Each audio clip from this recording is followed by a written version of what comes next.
Episode 71, From Every Nation Before the Throne. The Resurrection Harvest of Israel and the Nations. Text verse, Revelation 7:9. After this I beheld, and lo, a great multitude, which no man could number, of all nations and kindreds and people and tongues, stood before the throne and before the Lamb. 1. The promise began with Abraham. God's plan was never limited to Israel alone.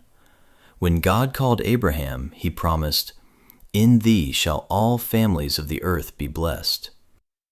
Israel was chosen to carry the promise, but the blessing was destined for all nations. The law, the prophets, and the covenants prepared the way for the Messiah, through whom God's salvation would reach the world. References: Genesis 12:3, Genesis 22:18, Isaiah 49:6. 2. Gentiles responded to God's light. Throughout Old Testament history, Gentiles responded to God's revelation. Rahab believed. Ruth joined herself to Israel's God. Naaman confessed the God of Israel. The Queen of Sheba traveled far to hear Solomon's wisdom. The people of Nineveh repented at Jonah's preaching. These examples showed that God's mercy extended beyond national Israel. References: Joshua 2:9-11, Ruth 1:16-17, 2 Kings 5:15, 1 Kings 10:1-9, Jonah 3:5-10. 3. Jesus included Gentiles in the resurrection. Jesus later declared, "The men of Nineveh shall rise in judgment with this generation. The Queen of the South shall rise up in the judgment with this generation." These statements reveal that faithful Gentiles shared in the resurrection hope. The resurrection was not limited to Abraham's physical descendants, but included all who responded to God's truth. References: Matthew 12:41-42, Luke 11:31-32. 4. All awaited redemption. Hebrews tells us that the faithful had not yet received the promise.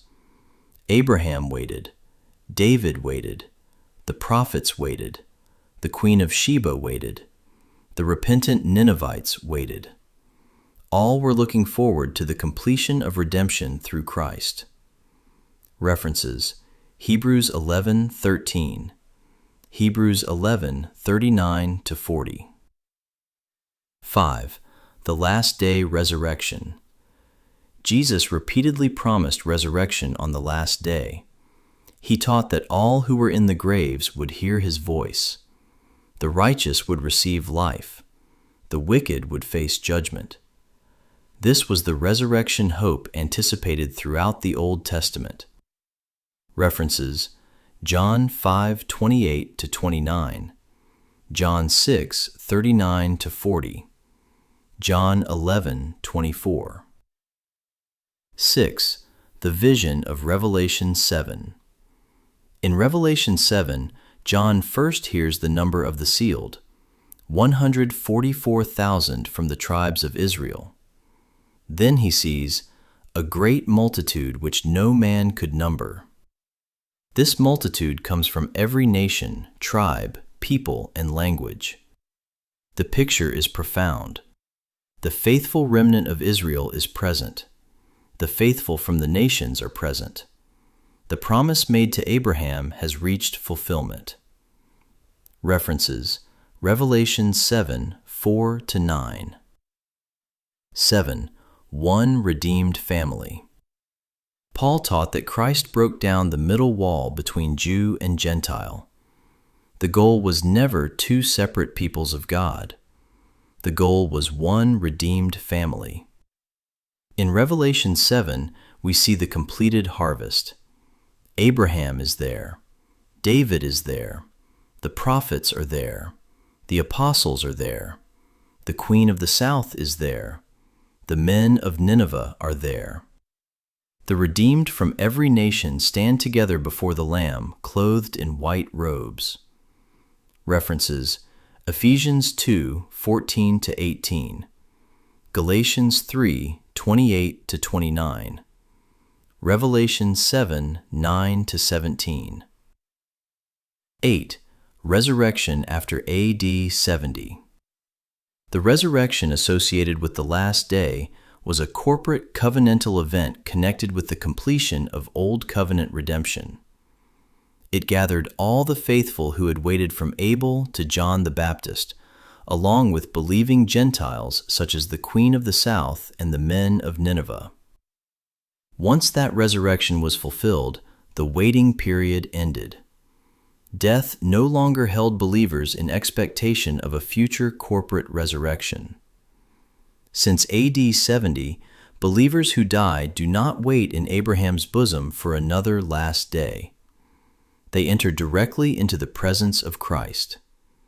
The corporate resurrection belongs to the transition from the Old Covenant to the New Covenant. The experience of believers after AD 70 is individual entrance into the resurrection life already secured by Christ. References: Luke 23:43, Philippians 1:23, 2 Corinthians 5:8, Revelation 14:13.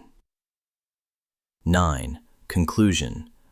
The great multitude of Revelation 7 is the fulfillment of God's ancient promise to bless all nations through Abraham's seed. The Queen of the South and the men of Nineveh are not isolated examples. They are early witnesses to a much larger gathering. Their resurrection points forward to the day when faithful Israel and faithful Gentiles would stand together before God. The story that began with Abraham ends with an innumerable multitude before the throne. The nations have come. The harvest is complete. The redeemed stand before the Lamb. References: Genesis 12:3, Matthew 12:41-42, Hebrews 11:39-40, Revelation 7:4-17. Tom's 5M.